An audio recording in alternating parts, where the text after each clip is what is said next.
सदगुरुदेव जी की जय हो। बंदी छोड़ गरीबदास जी महाराज जी की जय हो। स्वामी राम देवानंद जी गुरु महाराज जी की जय हो। बंदी छोड़ सदगुरु संत रामपाल जी महाराज जी की जय हो। सत साहेब बंदी छोड़ सदगुरु कबीर परमात्मा जी की जय। सदगुरुदेव की जय। गरीब नमो नमो सतपुरुष को नमस्कार। गुरु की नहीं सुर नर मुनि जन साधवा संतो सरवर्दी नहीं। सतगुरु साहेब संत सब दंडवतम प्रणाम। आगे पीछे मध्य हुए तिनको जा कुर्बान।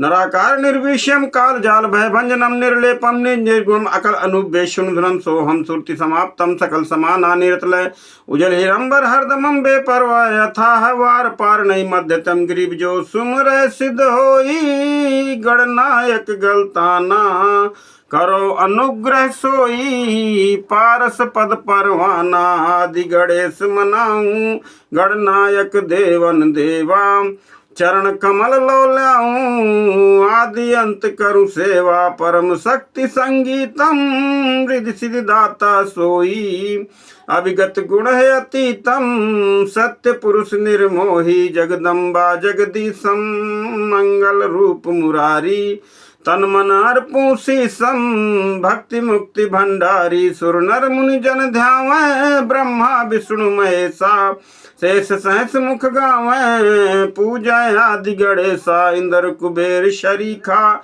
वरुण धर्म राय ध्यावै सुमरत जीवन जी का मन इच्छा फल पावै। 33 कोटि अधारा भय ध्यावै 88 उतरै भौजल पारा कटी है यम की फांसी। 33 कोटि अधारा ध्यावै 88 उतरै भौजल पारा कटी है यम की फांसी। सदगुरुदेव की जय। भगत भाइयों, मैं राकेश कुमार वर्मा बांदा से, मेरा मोबाइल नंबर है 8756347480। भगत भाइयों, ये ज्ञान अमृत षड्यंत्र का विष नामक पुस्तक है जो बिहार के सीनियर एडवोकेट शशि भूषण दास जी के द्वारा लिखी गई है। भगत भाइयों, इसमें संत रामपाल जी महाराज जी के साथ हुए सारे षड्यंत्रों का बहुत ही जबरदस्त खुलासा किया गया है। बहुत ही विशेष तरीके से हर घटना का खुलासा इसमें विद सबूत किया गया है। कोर्ट की फाइल इसमें संलग्न की गई है। माननीय वकील साहब ने इंग्लिश में जो कोर्ट का जजमेंट था उसको हिंदी में बहुत ही सरल भाषा में इसमें लिपिबद्ध किया गया है। आपसे निवेदन है कि इस पुस्तक को जरूर मंगवाएं और पढ़ें। ज्ञान गंगा जीने की राह और अंधश्रद्धा भक्ति खतराजन भक्ति से भगवान तक कबीर परमेश्वर, इन गुरु गद्दारों की आदि पुस्तकें आपने बहुत पढ़ी होंगी, लेकिन एक बार इस पुस्तक को जरूर पढ़िए। और इन गुरु गद्दारों की इन बातों पर मत आइए कि जो है ये कहते हैं कि ये गुरुद्रोहियों की पुस्तक है। भगत भाइयों, परमेश्वर ने कभी परमेश्वर के समकालीन गुरुद्रोही हो गया था, लेकिन परमेश्वर ने कभी उसको गुरुद्रोही शब्द से संबोधित नहीं किया।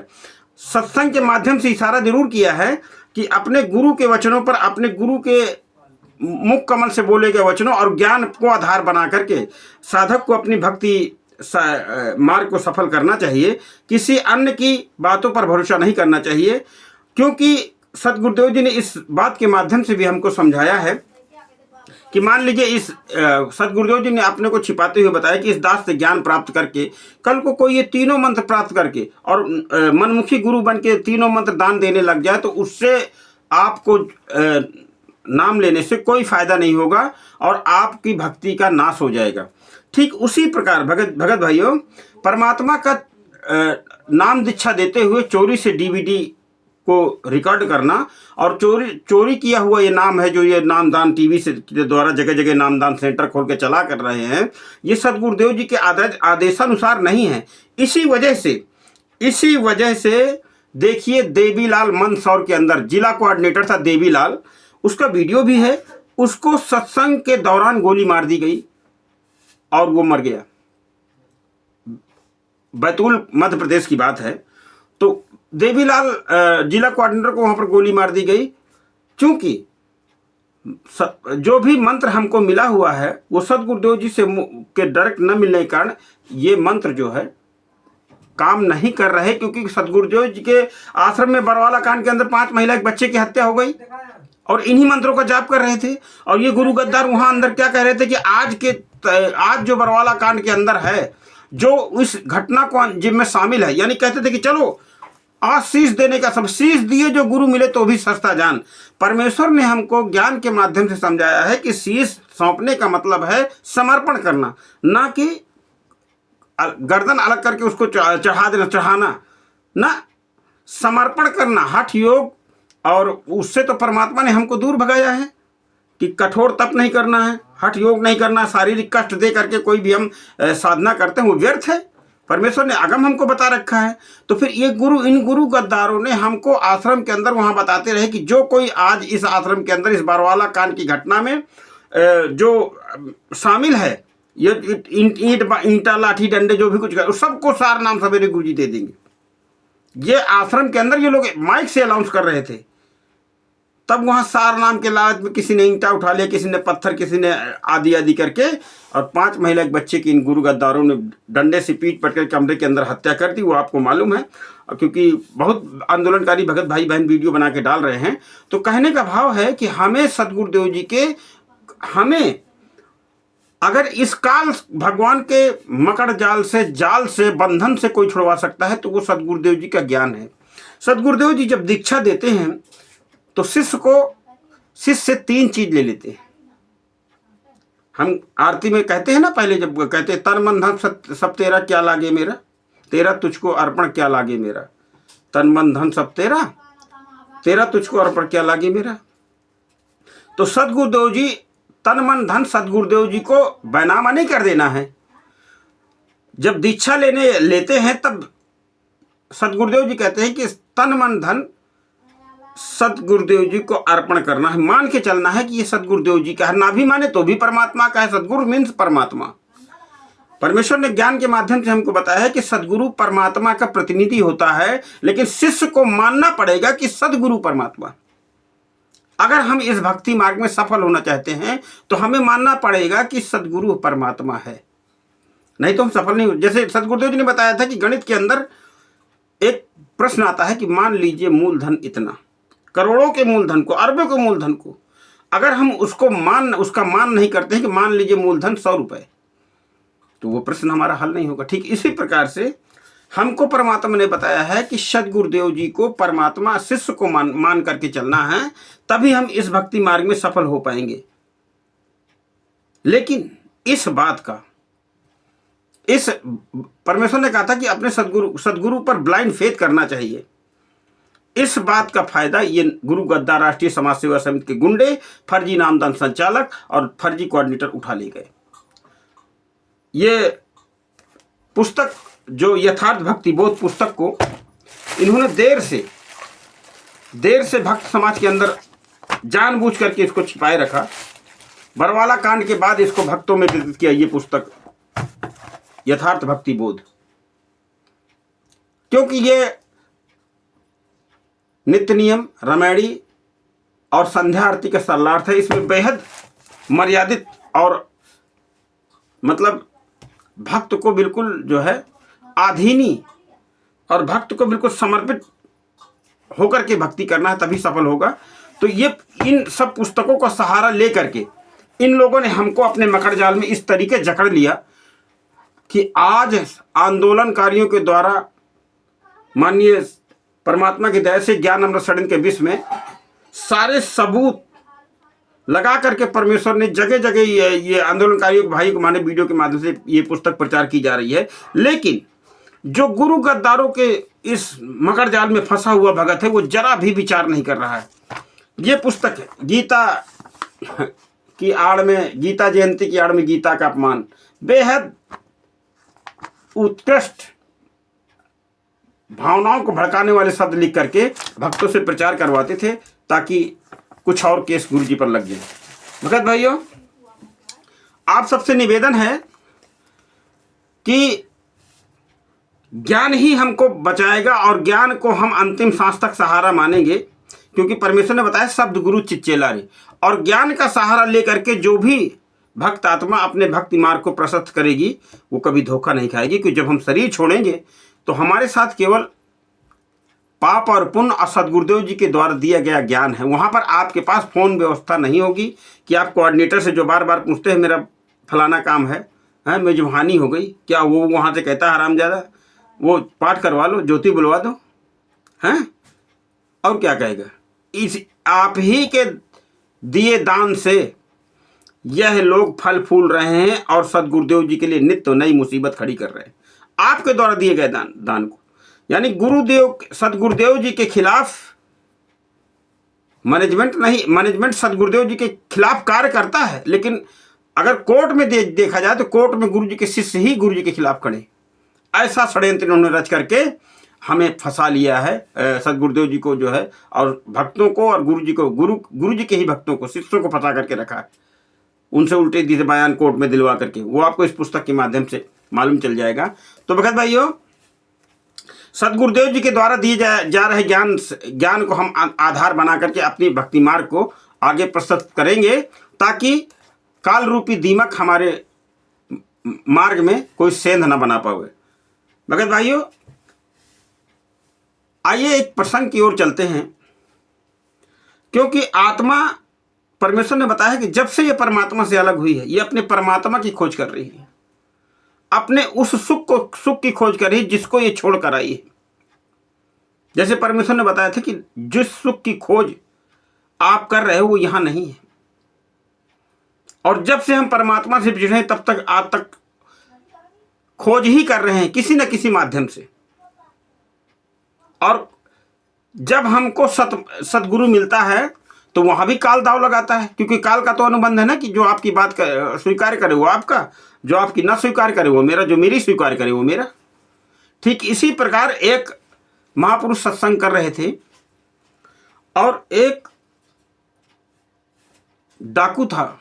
अपने जीवन में उसने लगभग 70 कत्ल कर दिए थे, 70 लोगों की हत्या कर दी थी, 70 लोगों की हत्या कर दी। जिस समय महापुरुष का सत्संग सुना, संत का सत्संग सुना, तो संत जी उस सत्संग में क्या बता रहे थे कि भाई जीव हत्या करना महापाप है, जीव हने हिंसा करे ये आगे का पाप, कंटक जून जहान में सिंह भेड़िया सांप। जीव हत्या करना महापाप है, और जीव हत्या करने वाला व्यक्ति कभी सुखी नहीं हो सकता, कभी गति नहीं मिल सकती, कभी भगवान का कृपापात्र तो हो ही नहीं सकता जो ऐसे दुष्ट काम करता है। तो कहते हैं ना, ज्ञान और घाम का चमका सा होता है। उस डाकू ने ये वचन सुने संत के मुख से तो अंदर तक हिल गया, कलेजा कांप गया। जैसे कहते हैं ना कि सत्संग तो वही है जिसको सुन करके हमें भगवान से, हमारे अंदर डर पैदा हो, और डर बिन भक्ति नहीं होती। जैसे परमेश्वर ने बताया कि भक्ति नहीं करोगे तो गधे बनोगे, और ये धर्मगुरु हमको क्या बताते हैं, राधे राधे कहो चले आएंगे बिहारी, वो भी मस्त, वो भी मत, वो भी नाचता है स्टेज से और भक्तों के बिना चाहता है, हैं? तो उस डाकू ने जब ये वचन सुने तो महाराज जी से, जब काफी कुछ पब्लिक चली गई तो महाराज जी से प्रार्थना किया कि महाराज मैं तो घना निकम्मा आदमी हूं, मैंने तो अपने जीवन में 70 लोगों की हत्या कर दी है जिनका मुझे याद है, और मेरा भी उद्धार हो सकता है? तब उस महापुरुष ने कहा कि भाई ऐसा है कि बेटा, जैसे सदगुरुदेव जी ने बताया है कि नौका में पत्थर रखो चाहे घास रखो, दोनों को ही पार कर देती है। तो भाई आज के बाद दीक्षा ले बच्चा, और कोई पाप नहीं करना, किसी की हत्या नहीं करना, सदाचारी होकर के, और गुरु के वचनों को अंतिम और सर्वोत्तम उत्तम मान करके अपने जीवन को आगे बढ़ाना। उस डाकू ने वही समर्पण कर दिया कि जी महाराज जी, आपके चरणों का मैं आपको वचन देता हूं, मैं आज के बाद कोई ऐसा कार्य नहीं करूंगा जो मेरी भक्ति में बाधक बने। तब उसके गुरु ने, उस संत ने एक झंडा दिया, सफेद कलर का, लाल कलर का, क्षमा कीजिए, लाल कलर का झंडा दिया था।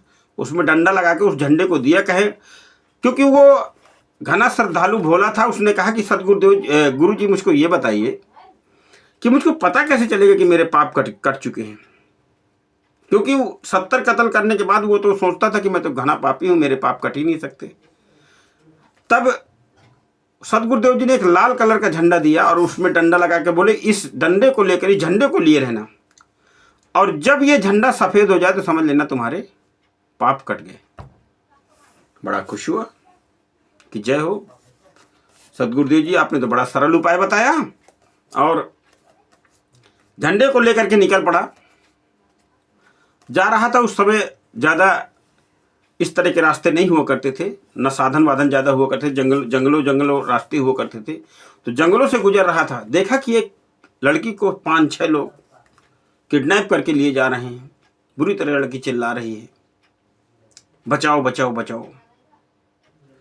अब चूंकि वो 5-6 लोग थे, वो है तो अच्छा खासा आदमी, वो तो यही करता था सब, लेकिन वो गुरु जी के वचन याद आ गया कि अब तो बड़ी मुसीबत पड़ी भाई, ये तो दुष्ट लोग हैं और बच्ची को भी तंग कर रहे हैं, और गुरु जी का वचन है कि भाई अब आगे कोई लड़ाई झगड़ा नहीं करना, किसी की हत्या नहीं करना।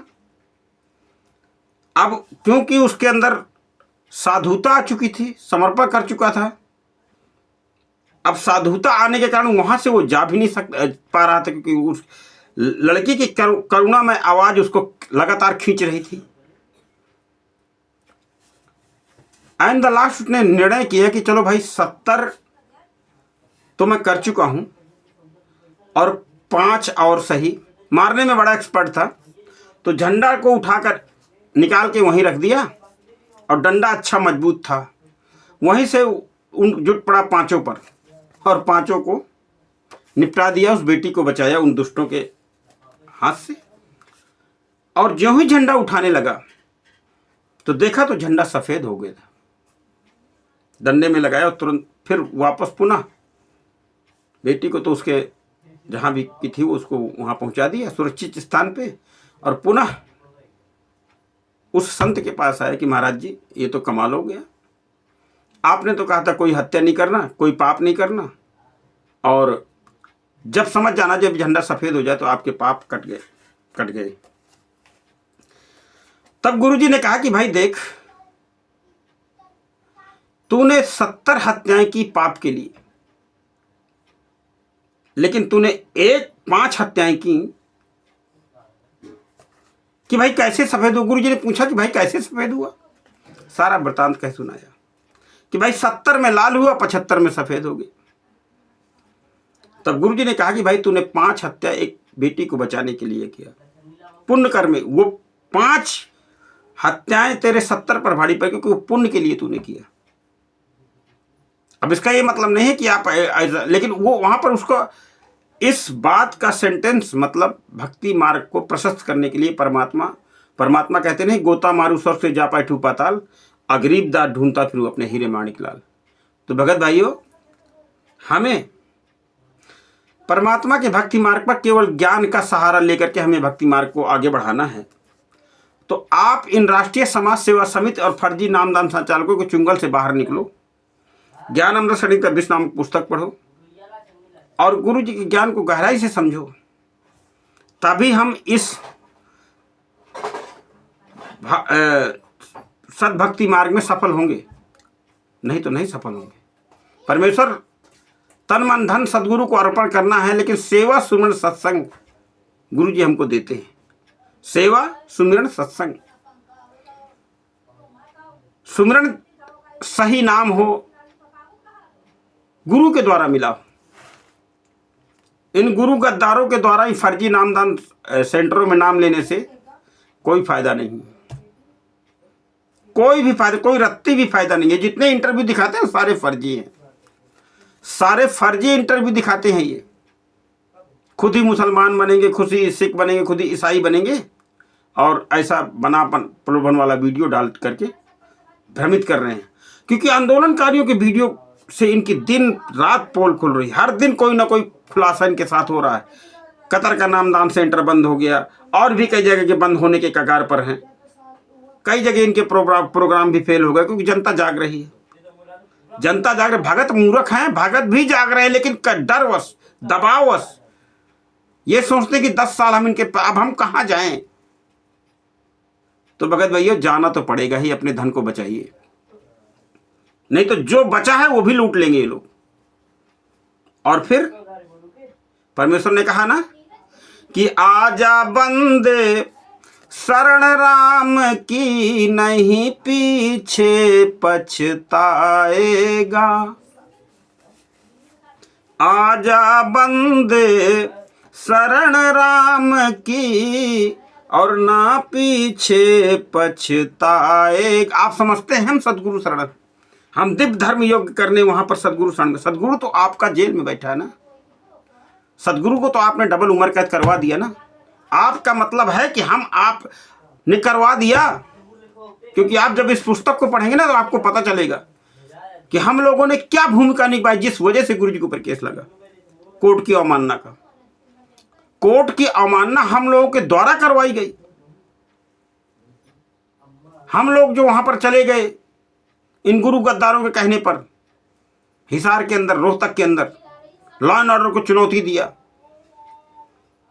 सदगुरुदेव जी ने तो कोर्ट के अंदर कहा कि मैं नहीं बुलाता इनको, ये मेरे जो राष्ट्रीय समाज सेवा समिति के मेरे सदस्य हैं वो मेरे शिष्य जरूर हैं, लेकिन मेरे कंट्रोल में नहीं है। लेकिन आप लोगों की बात पढ़ना ही नहीं चाहते। तो अपने सदगुरु परमेश्वर संत रामपाल जी महाराज जी की शरण में आकर के इस पुस्तक को पढ़ करके आप पुनः विचार करें, नहीं तो लुटेरा आपका खून तक चूस रहा है, अंगदान भी करवा रहा है, खून चूस रहा है आपका। तो परमेश्वर हमें बताना चाहते हैं कि आजा बंदे शरण राम की, ना पीछे पछताएगा। बालू की बीट पवन का खंभा, कब तक खैर मनाएगा। मान लीजिए अब इसी में जिनका शरीर छूट जाएगा, बहुतों का छूट गया, जैसे देवीलाल का छूट गया, मंदसौर का, किसी के कभी भी टिकट कट सकती है। धर्मराज दरबार में खड़ा होगा, वो तो कहेगा मैं तो संत रामपाल जी महाराज जी का शिष्य था, मैं तो पूर्ण संत का शिष्य, पूर्ण संत की भक्ति करता था। तब वहां पर धर्मराज दिखाएगा कि तू गुरु का शिष्य था कि काल का शिष्य था। जैसे गुरु जी ने बताया है कि लॉकेट रक्षा बांध करके कोई मर जाता है, कोई ट्रेन में मर जाता है, कोई कहीं मर जाता है, हैं? इन प्रदर्शनों में गुरु जी ने एक सत्संग में बताया है। और वहां पर कहता है वो तो रामपाल का चेला, सदगुरु रामपाल का चेला है, संत रामपाल का चेला है। परमेश्वर ने बताया वो संत रामपाल का चेला नहीं, वो तो काल का ही चेला है, जो ज्ञान को आधार न मान करके मन माना आचरण करता है।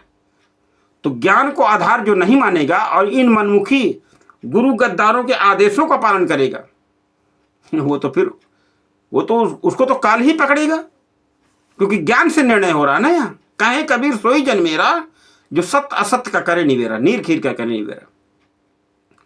तो बालू की बीट पवन का खंभा, कब तक खैर मनाएगा। आयम तेरे घट को घेरे, तू राम कहन ना पाएगा। आजा बंदे शरण राम की, नहीं पीछे पछताएगा। काल बलि तेरे सिर पर बैठा, और भुजा पकड़ ले जाएगा।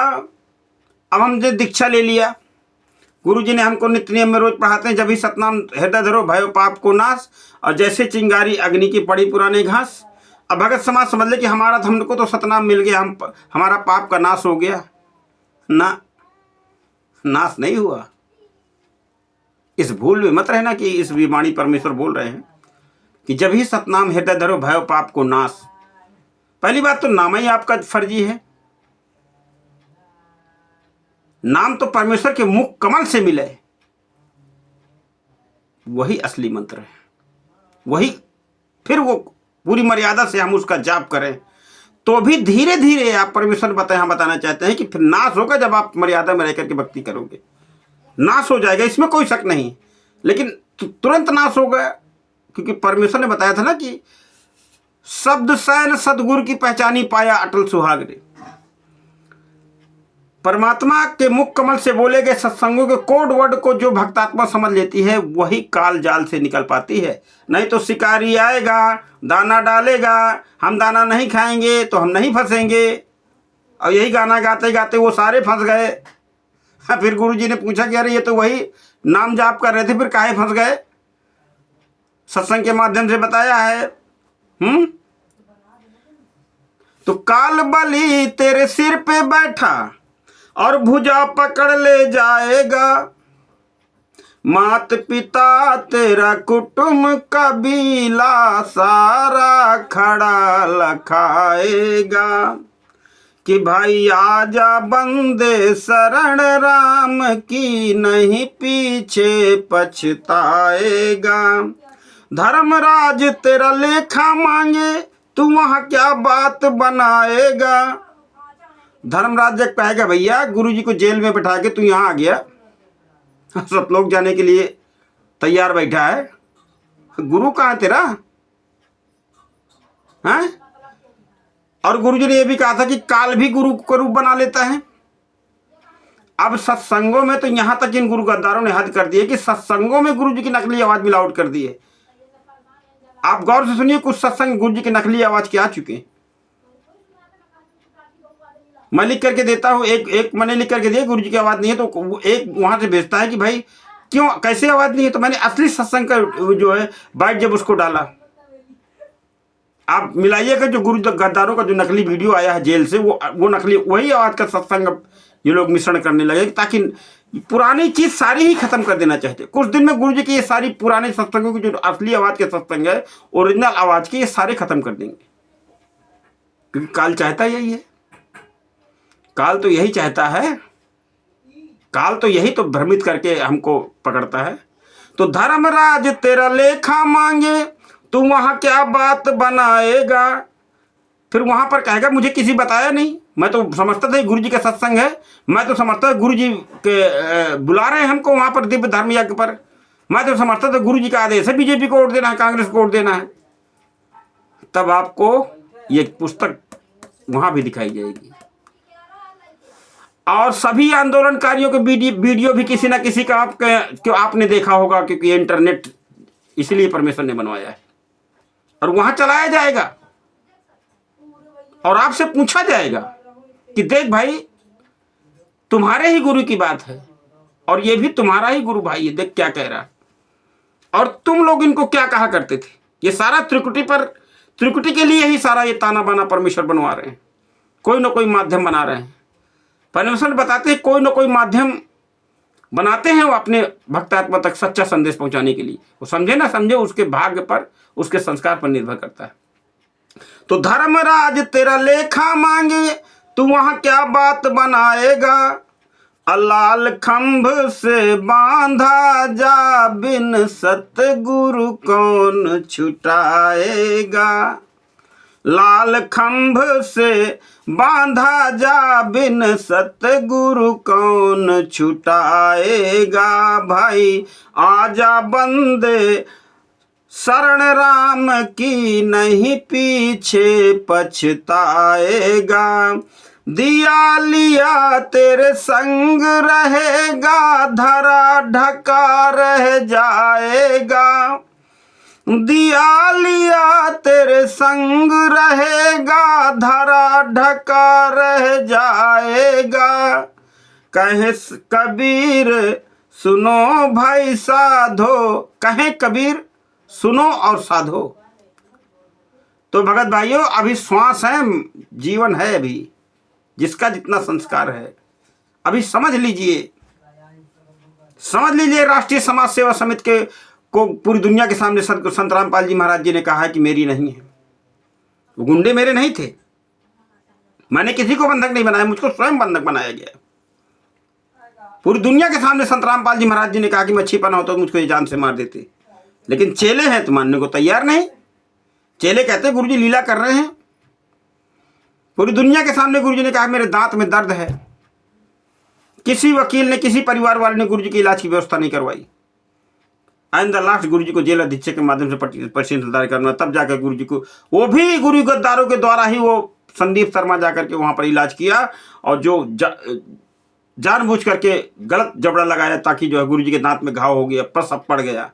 समझिए किस पोजीशन में गुरुजी उस समय क्या खा पाते हैं, कितना कष्ट सह रहे हैं गुरुजी, सहा और सह भी रहे हमारे आपके लिए। लेकिन फिर भी परमेश्वर ने देखी कितनी दया की, क्योंकि बरवाला कांड के समय हम नहीं समझ पाए, कोई बात नहीं, तो अब समझ लीजिए। अब समझ लीजिए, अब परमेश्वर ने आपको चांस दे दिया ज्ञानामृत षड्यंत्र का विश्व पुस्तक के माध्यम से। पुस्तक भी आप नहीं पढ़ना चाहते तो वीडियो के माध्यम से, आंदोलनकारियों के वीडियो के माध्यम से आप तक परमेश्वर संदेश पहुंचा रहे हैं कि भाई अब तो जागो। लेकिन इतना ज्यादा गुरु गद्दारों के आदेशों को, इतना ज्यादा इनके मनमुखी आदेशों पर, मनमुखी आचरण पर इतना ज्यादा आप लोग घुस चुके हैं, इतना ज्यादा इनको आप लोग इनके आदेशों को फॉलो करके इतनी ज्यादा अपने जो है गुरु से भी ज्यादा आप इन गुरु गद्दारों के आदेशों को मानते चले जाते हैं। एक बार भी प्रश्न नहीं करते कि भैया 10 साल हो गए, अब तो बताओ गुरु जी की जमानत क्यों होगी। पूछा रविंद्र कोदान जी से कि आपने गुरु जी के लिए जमानत लगाई है तो उसका बताइए फाइल नंबर क्या है, कब उसकी तारीख है। कुछ 4 बार लगाई है, हमने कहा चौथी बार की कब तारीख है, तो क्या अभी मैं बता नहीं सकता। इस तरह की बातें। और उन्हीं केसों में 28 लोग जमानत पर बाहर हैं, घूम रहे हैं, ऐश कर रहे हैं, नामदान सेंटर चला रहे हैं, 4 पहिए गाड़ियों में घूम रहे हैं, बलात्कार कर रहे हैं, याचिया कर रहे हैं, भक्तों का पैसा लूट रहे हैं। और भक्त सत्संग जी उन्हीं का आदेश पालन करते। तो यहां सदगुरुदेव जी बताते हैं कि दिया लिया तेरे संग रहेगा और धरा ढका रह जाएगा। कहे कबीर सुनो भाई साधो करनी के फल पाएगा। कहे कबीर सुनो भाई साधो करनी के फल पाएगा। भाई आजा बंदे शरण राम की, नहीं पीछे पछताएगा। तो भगत भाइयों विचार कर लो, नहीं तो पछताने ही पड़ेगा। पछताने के अलावा कोई दूसरा उपाय नहीं है। सदगुरुदेव की जय। बंदी छोड़ कबीर साहिब की जय। बंदी छोड़ गरीबदास जी। स्वामी रामदेव सत साई।